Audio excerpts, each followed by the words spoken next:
The morning sun crept slowly over the horizon, casting warm amber light across the manicured lawns of Cypress Hill Estates, a neighborhood that prided itself on its symmetry, silence, and smug perfection. The streets were lined with imported maples, all trimmed to regulation height by order of the HOA. Even the mailboxes were uniform, glossy black with gold numbering, just the way Linda Crane, the HOA president, liked them. To her, order was everything.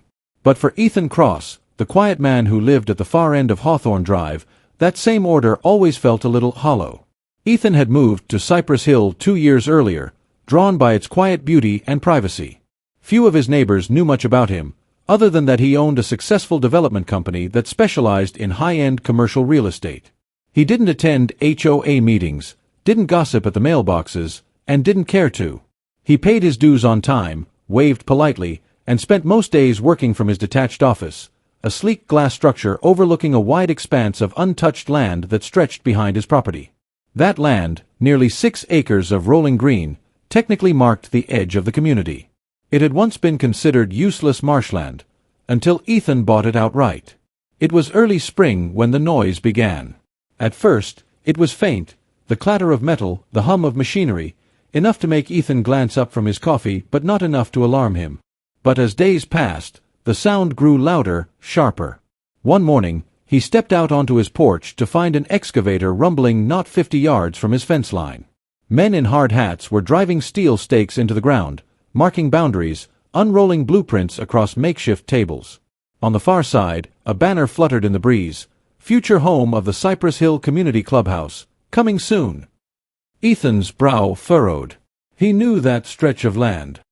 He'd walked it, surveyed it, and filed the deed himself.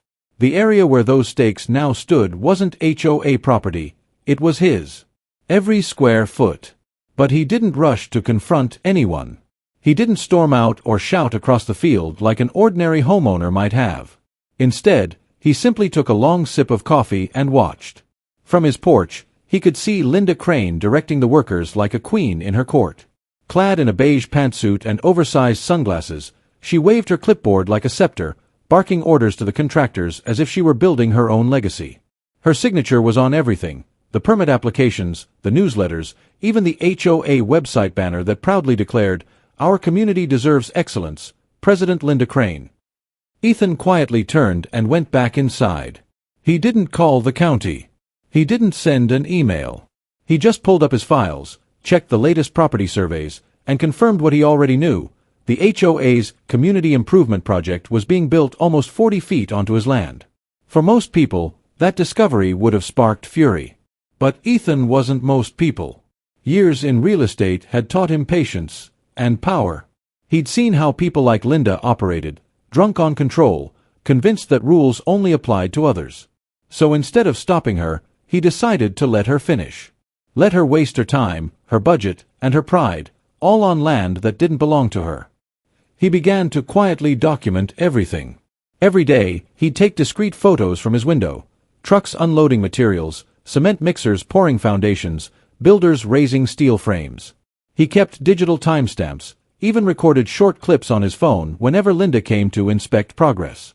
His assistant, Rachel, a sharp, level-headed woman who handled his legal affairs, noticed the folder growing larger each week.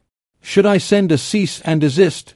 she asked one afternoon, peering over his shoulder at the footage. "Not yet," Ethan replied calmly. "Let them build. The more they spend, the better this gets." Over the next few weeks, construction transformed the landscape. The marshy field was drained, leveled, and reshaped into a polished foundation. Framing went up, roof trusses followed, and soon the skeleton of a gleaming new clubhouse stood tall against the sky. Neighbors drove by in golf carts to admire the progress. HOA newsletters overflowed with praise for Linda's visionary leadership. At community meetings, people clapped when she promised it would be the pride of Cypress Hill. And through it all, Ethan remained silent. He'd smile politely when asked about the project, pretending not to know much about it. Inside, though, he was already several moves ahead, mapping out the timeline, watching as every dollar they poured into construction only tightened his future leverage. Sometimes, in the late evenings, he'd walk down the gravel path that bordered his property and stand just beyond the construction tape. The floodlights cast harsh white beams across the structure, illuminating half-built walls and piles of fresh lumber. He could hear workers chatting, laughing, even playing music while they worked overtime to meet Linda's impossible deadline. She wanted to unveil the clubhouse before summer, before the annual President's Garden Gala, an event she hosted purely to bask in the HOA's admiration. Ethan smiled at the thought. Let her have her gala, he thought. It'll make the fall that much sweeter. A few weeks later, Linda herself crossed paths with him for the first time during construction. She was inspecting the site when she noticed Ethan watching from the edge of his land. "Mr. Cross," she called out with a wave, her tone syrupy sweet. "Isn't it exciting? We're finally upgrading this place. It's going to raise property values for everyone, including you." Ethan smiled politely. "Looks like quite the project," he said evenly. "You're sure you're building on HOA land?" Linda laughed dismissively, waving her clipboard. "Oh, we've checked everything. The board approved it unanimously. I've been doing this for years. Trust me, it's all within community limits." Ethan simply nodded. "If you say so." He turned to leave, adding over his shoulder, "Make sure you keep your receipts." That moment, a small, almost polite exchange, would later replay in Linda's mind when the truth finally hit. But for now, she saw only what she wanted to see, a quiet man who wouldn't dare challenge her authority. By the time spring turned to summer, the clubhouse stood complete in all its self-proclaimed glory, a modern, glass-fronted building with a polished oak deck and manicured lawn. The HOA had spent nearly $400,000 on construction, landscaping, and decor. Linda couldn't stop talking about it. The community adored her, photographers came for press photos, and invitations went out for the grand opening ceremony. And Ethan? He watched from his office window, smiling faintly as the finishing touches went up, the flower beds, the new signage, the gold plaque that read, "Cypress Hill Community Clubhouse, established 2025. What they didn't realize, what none of them had bothered to check, was that the plaque stood firmly on ground owned not by the HOA, but by Ethan Cross. And that was exactly how he wanted it. The grand opening was still weeks away, but construction was nearly finished. The last coats of paint gleamed under the early summer sun, and landscapers worked tirelessly to line the walkway with ornamental shrubs. From a distance, it looked perfect, a shining symbol of HOA unity. But for Ethan Cross, who watched quietly from his second-floor office window, the perfection was tainted by one undeniable fact: the building sat squarely on his land. He'd kept meticulous records since the first day the bulldozers arrived. Satellite maps, GPS coordinates, photographic evidence, all time-stamped and neatly catalogued in a digital folder titled CHHOA Trespass. He didn't need the money. He didn't need to humiliate them. What he wanted was accountability, the kind that came only when arrogance met reality. But before he could enjoy that moment, he had to give them the chance to do the right thing. That morning, he sat across from his assistant, Rachel Chen, in his minimalist glass office. She was in her early 30s, sharp-eyed and methodical, the kind of professional who never spoke more than necessary. Her laptop was open, displaying the boundary survey Ethan had pulled from county records, a clear digital map showing the community line in bold blue. The clubhouse foundation, highlighted in red, bled noticeably across that border. Rachel adjusted her glasses. "It's not even close," she said flatly. "They're 42 feet over the line. You could file a cease and desist today." Ethan leaned back, sipping his coffee, eyes fixed on the screen. "We will.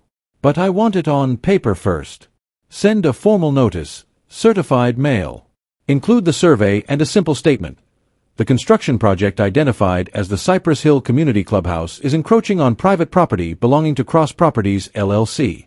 That should be enough to make them pause. And if they don't..."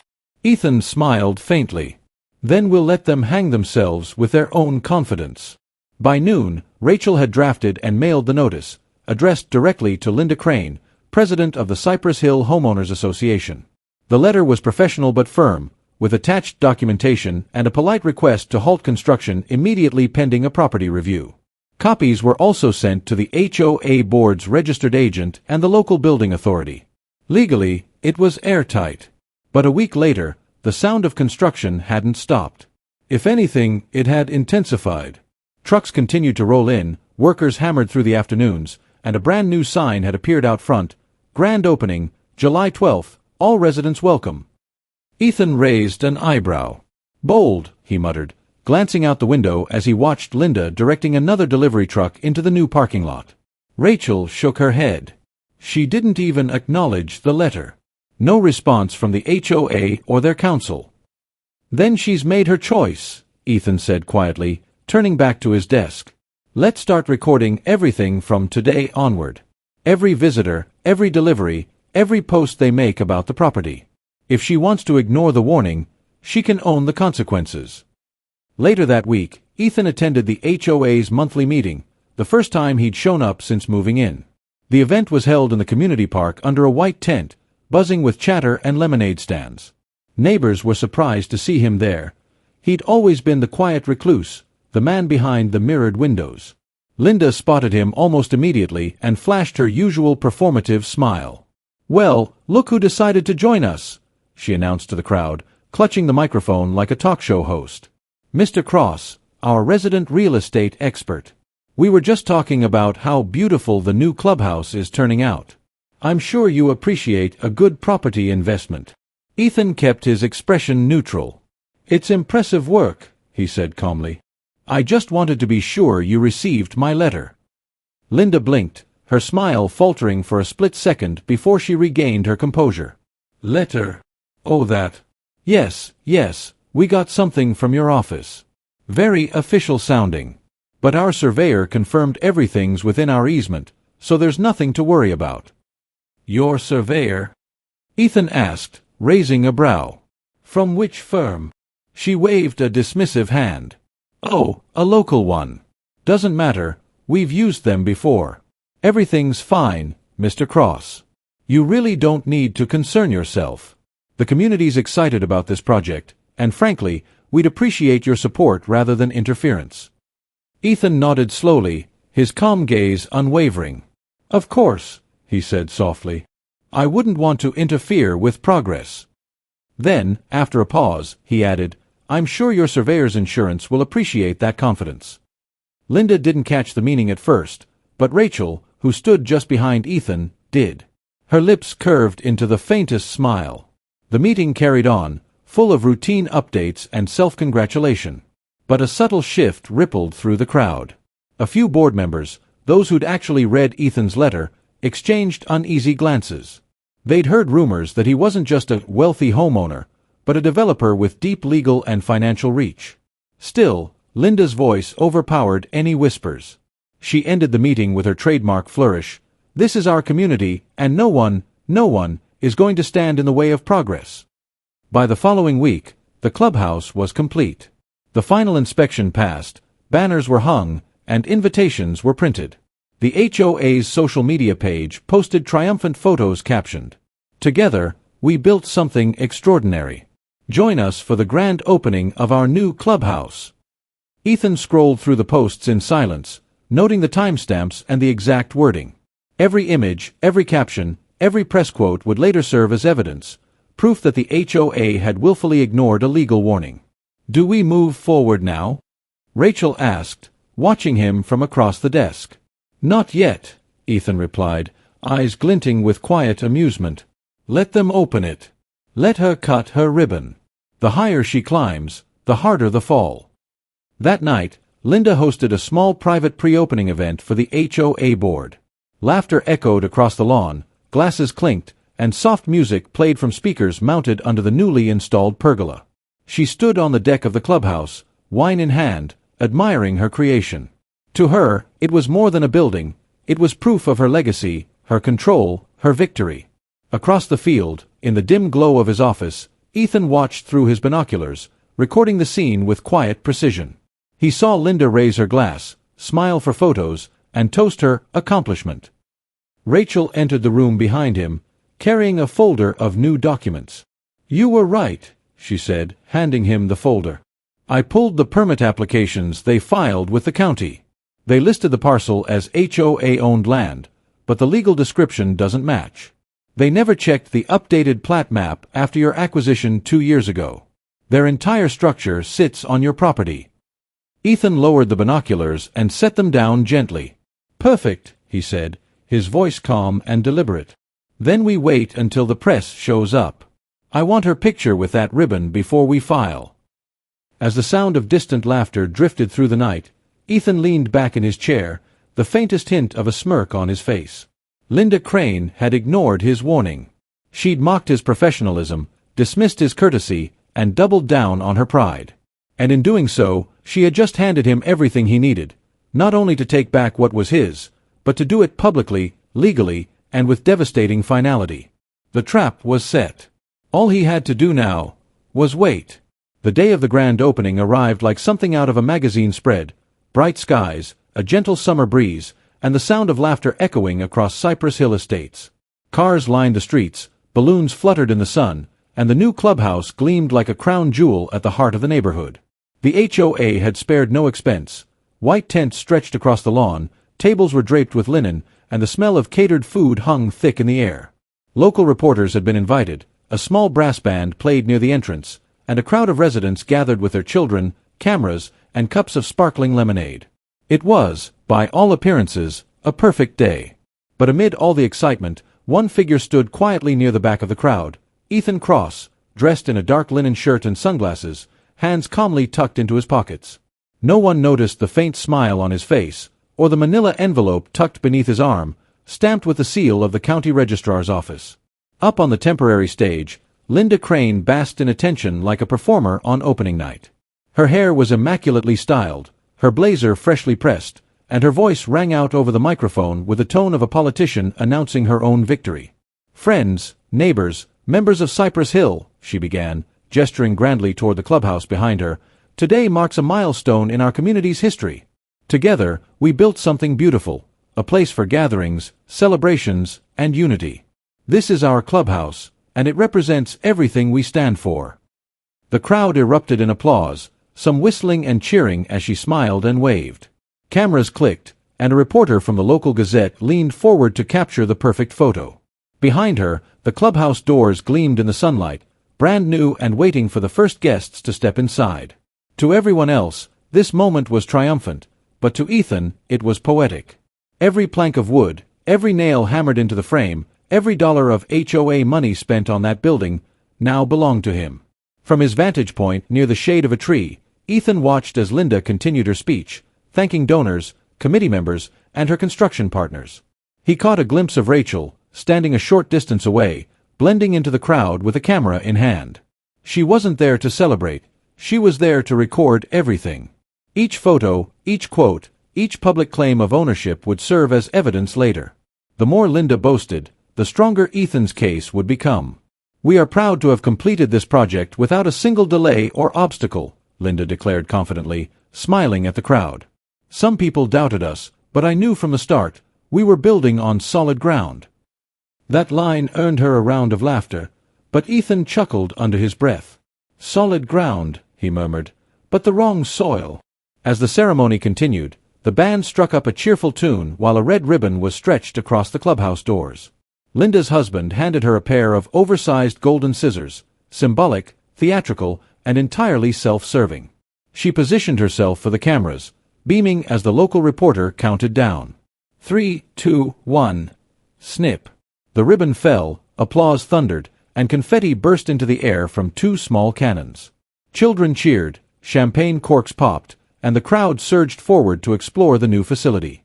Inside, the clubhouse sparkled, gleaming wood floors, a polished marble counter, high ceilings with chandeliers, and wide windows overlooking the manicured lawn. It was a marvel for a suburban HOA, something you'd expect from a luxury hotel, not a neighborhood community center. Linda strutted through the space like royalty, her voice echoing proudly off the walls. "Imagine the events we'll host here. The parties, the meetings, the weddings. This is just the beginning for Cypress Hill," she said, as residents followed her eagerly. Ethan eventually stepped inside, his shoes clicking softly against the pristine floor. The air smelled of new paint and expensive polish. His eyes traced the architecture, the beams, the finishings, the custom carpentry. He knew quality work when he saw it. The construction firm had done an excellent job, which made this moment even sweeter. Every dollar the HOA had poured into this masterpiece, every volunteer hour, every contribution from residents. All of it was an investment in his property. Rachel met him near the back of the room, her expression composed but sharp. "All recorded," she said quietly. "Every statement, every photo. They've officially and publicly declared ownership." Ethan nodded, glancing toward Linda, who was posing for another photograph beside the plaque that read, "Cypress Hill Community Clubhouse, a project of the HOA Board, 2025. He turned to Rachel and said calmly, "Perfect. Then it's time."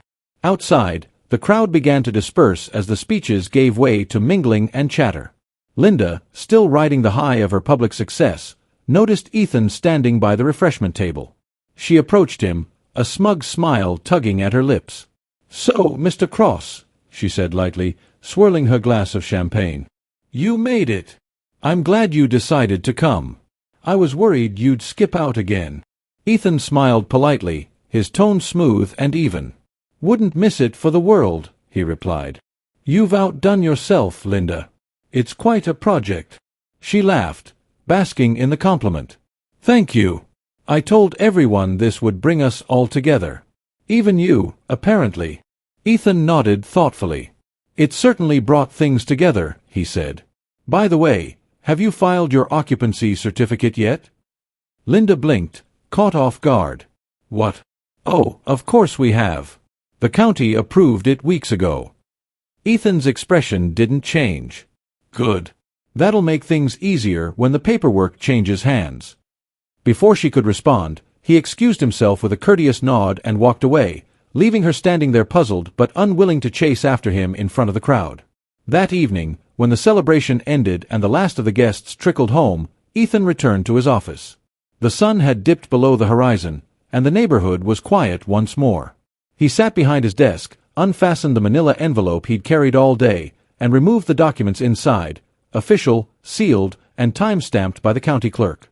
They were property title updates, finalized earlier that morning, confirming that the parcel on which the clubhouse sat was registered solely under Cross Properties LLC, with no liens, disputes, or encumbrances. The deed transfer had been recorded, notarized, and archived, completely uncontested, since the HOA had never challenged the earlier warning. Rachel arrived a few minutes later, her hair pulled back and her phone still recording notes. "It's done," she said softly. "Everything's filed and logged. The county updated their public record an hour ago." Ethan leaned back in his chair, glancing at the documents with calm satisfaction. "Then as of tonight," he said quietly, "that building, every brick, every window, every inch, belongs to me." Rachel hesitated for a moment before asking, "Do we serve them now?" Ethan looked out through the glass wall of his office, where the distant lights of the clubhouse glowed softly against the night sky. "No," he said after a moment. "Let them enjoy it. Let her host her meetings, her parties, her events. The longer they use it, the clearer the evidence of trespass becomes. When the time is right, we won't just take the building back, we'll take the board down with it." His voice was calm, almost detached, but beneath it ran the quiet current of satisfaction. For weeks, Linda Crane had dismissed him, ignored his warnings, and treated his patience as weakness.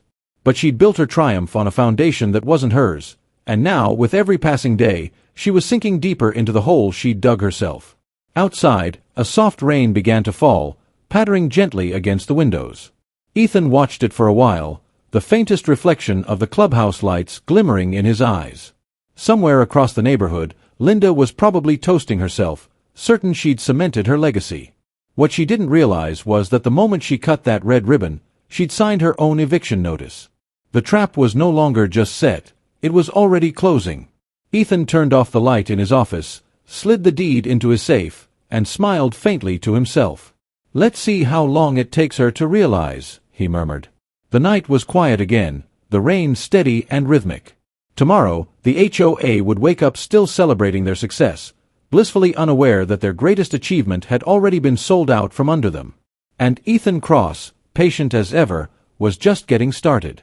The morning the letter arrived, the HOA office buzzed with its usual artificial cheer, the sound of coffee brewing, printers humming, and the muffled laughter of self-satisfied board members. Linda Crane sat behind her oversized oak desk, basking in the glow of their latest achievement. Framed photographs of the newly opened clubhouse lined her wall. Her cutting the red ribbon, her shaking hands with the mayor, her posing with the HOA board like a queen among loyal subjects. The community had hailed her as a visionary, a leader who had brought Pine Ridge into the modern age. Yet, as she scrolled through congratulatory emails, the courier stepped inside, holding a large envelope marked Certified Legal Delivery. The moment the papers hit her desk, the tone in the room shifted. Linda's smirk faltered, replaced by the uneasy stillness of someone sensing a storm on the horizon. At first, she brushed it off. Probably just routine paperwork, she said, slicing open the envelope with her manicured nails. But as her eyes darted across the first page, her hand froze midair. The letterhead wasn't from a local contractor, or even the county office. It was from Cross Properties, LLC. The first line was blunt. Notice of trespass and eviction. You are hereby ordered to vacate and remove all HOA property, including structures, equipment, and furnishings, from the parcel legally registered under Cross Properties, LLC within 14 days of receipt of this notice. A hush fell over the room. Linda's assistant, Janet, leaned over her shoulder, reading aloud the next lines. The words grew heavier with each sentence. Legal citations, survey maps, deed references, timestamps of correspondence, all neatly organized and stamped by the county recorder's office. Linda's pulse quickened. This couldn't be real. The land. The clubhouse. Everything they had built, not on HOA property. She stood abruptly, the chair scraping behind her, and stormed out of the office. Get the surveyor on the phone, she barked. And someone call the county clerk. This has to be a mistake. But it wasn't. Within hours, the truth unfolded like a slow-motion disaster. Ethan Cross, the quiet man they had ignored, had executed a plan so precise it was almost surgical. The property line dispute she once laughed off had been settled months ago, legally and permanently, in his favor. Ethan had waited until every nail was hammered, every brick mortared, every dollar spent, before striking. He hadn't stopped their construction because he wanted them to finish. Now, the pristine clubhouse they built stood squarely and completely on Ethan's land. Every square foot of it. The HOA had, without knowing, invested nearly $500,000 into someone else's property. The panic was immediate. Linda called an emergency board meeting that evening. The conference room, once filled with smug laughter and clinking coffee cups, now buzzed with fear. The treasurer was pale, clutching the financial ledgers like a lifeline. The secretary muttered about bankruptcy. "We can't move the building," one of them said. "And we can't pay him rent. It'll ruin our image." Linda slammed her palm on the table, eyes blazing. "We're not paying him anything. This is harassment. We'll fight it." She called the HOA's lawyer, a portly man named Carl Benson, who had once been her high school classmate. But even he sounded hesitant. "Linda," he began carefully, "I've seen the documents. He has airtight proof. You ignored multiple written warnings from his office, all time-stamped and certified. He's within his rights to evict, and frankly, he's being generous giving you 2 weeks. Linda's voice cracked, disbelief giving way to anger. "Generous? He's stealing what we built." Carl sighed audibly. "No, Linda. You built on what he owns. There's a difference." The silence that followed was suffocating. No one dared speak as Linda stared blankly at the wall, her mind racing through excuses, denials, and half-formed schemes. But deep down, a part of her knew she'd lost long ago, the moment she ignored that first letter. Her pride had built this disaster brick by brick. The following week was a public spectacle. Rumors spread like wildfire through Pine Ridge. Neighbors whispered at mailboxes, cameras rolled from driveways, and local reporters circled the HOA office like vultures. The once celebrated clubhouse now stood as a symbol of humiliation, an expensive monument to arrogance. When the court date finally arrived, the courtroom overflowed with residents. Ethan sat calmly beside his lawyer, impeccably dressed but understated, while Linda looked restless, fidgeting with her pearl bracelet. The judge reviewed the evidence, the deed transfers, the legal notices, the recorded correspondence, and it took her less than 20 minutes to deliver the verdict. The property in question is legally owned by Cross Properties, LLC. The HOA is found to be in violation of trespass and unlawful construction. The structure is to be vacated immediately and full possession returned to the landowner." Gasps rippled through the room. Linda's lips parted in disbelief as the gavel struck.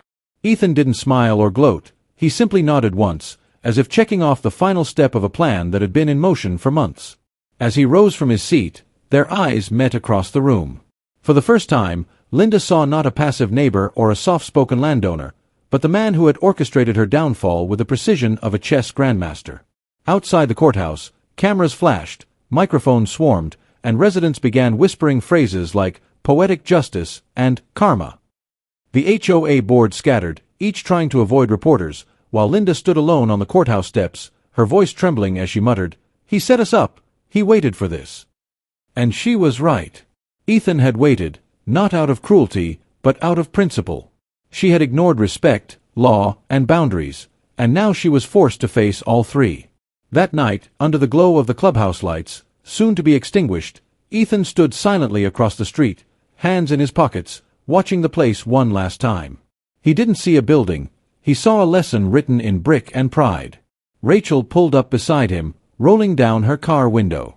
"You sure you don't want to sell it back?" she asked softly. Ethan shook his head. "No," he said. "They wouldn't understand the value if I did. Let them rent it. Let them remember." As he walked away, the clubhouse sign gleamed faintly in the moonlight, a monument to arrogance toppled by patience. The weeks that followed the court ruling transformed Pine Ridge into a neighborhood split between disbelief and quiet fascination. The once revered HOA board was in shambles, resignations piled up like junk mail, and Linda Crane, the self-proclaimed architect of community harmony, had vanished from public view.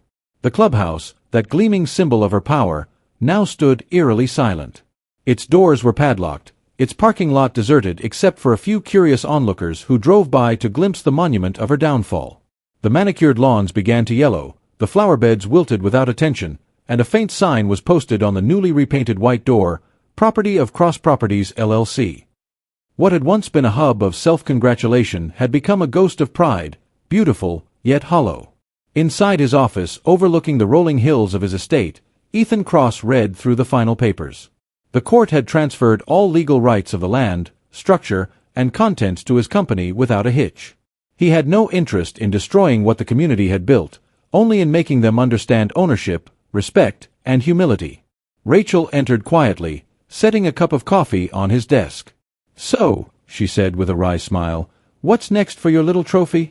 Ethan looked up, amused. "Trophy? No. It's a lesson.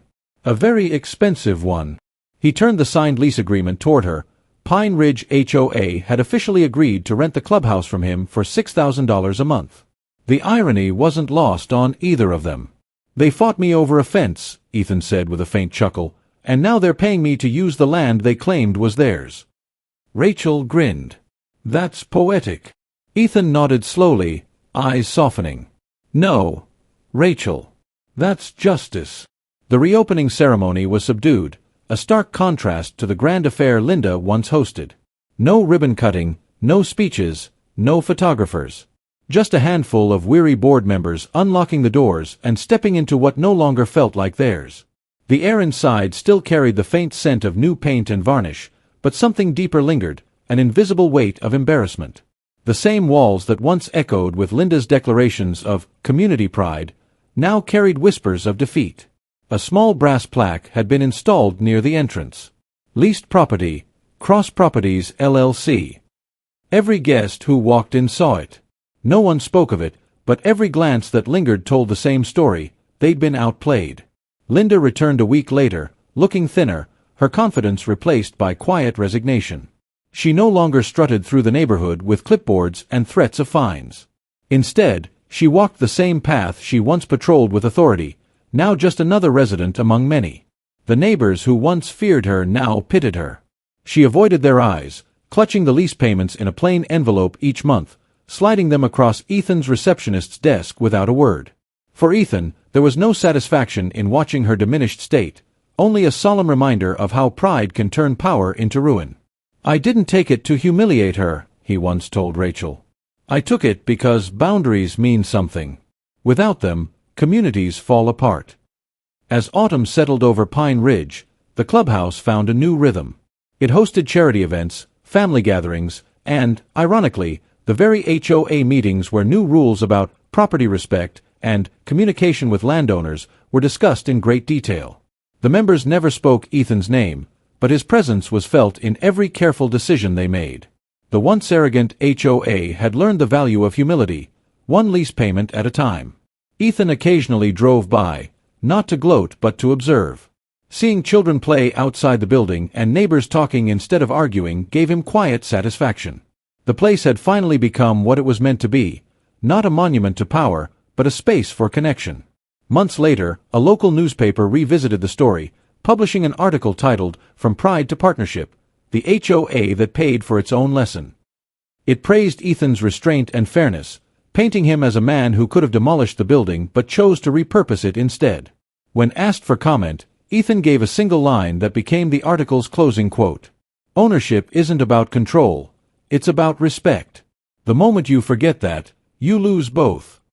By winter, the tension that once poisoned Pine Ridge had dissolved.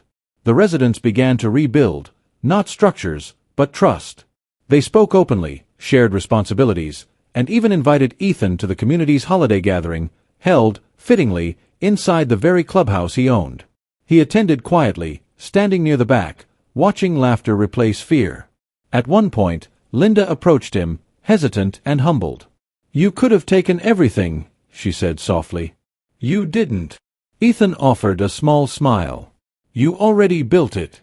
I just made sure you remembered who you built it on." She nodded, eyes glistening, and for the first time in years, her voice carried no arrogance, only understanding. As snow began to fall outside, the clubhouse lights glowed warmly against the cold night. Ethan stepped out onto the porch, taking one last look at the building that had started as a symbol of defiance and ended as a monument to growth. The sign above the door now read simply, "Pine Ridge Community Hall." The words HOA had been quietly removed months ago. He smiled faintly, hands in his coat pockets, and walked toward his car. The sound of laughter echoed behind him, a sound that once would have irritated him, but now it felt right. The community had learned. The land had peace. And justice, patient and quiet as ever, had found its perfect ending.